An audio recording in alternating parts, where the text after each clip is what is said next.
Good day, sir, madam. My name is Glenda Castillo. I am 34 years old. I'm single.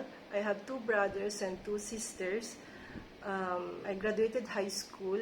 I am applying for domestic helper in Hong Kong as first-timer.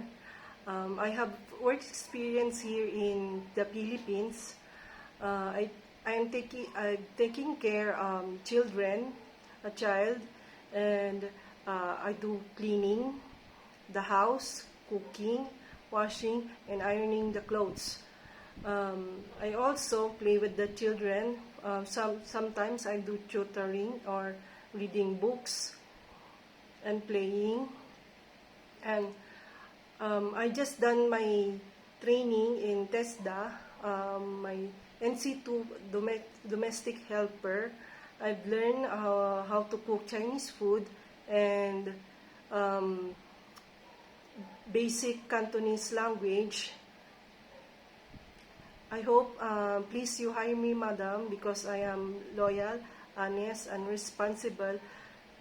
I will do my duties and responsibilities, and I promise that I will finish my 2 years contract. And if you want me to still continue, I will do my best and accept it. Thank you.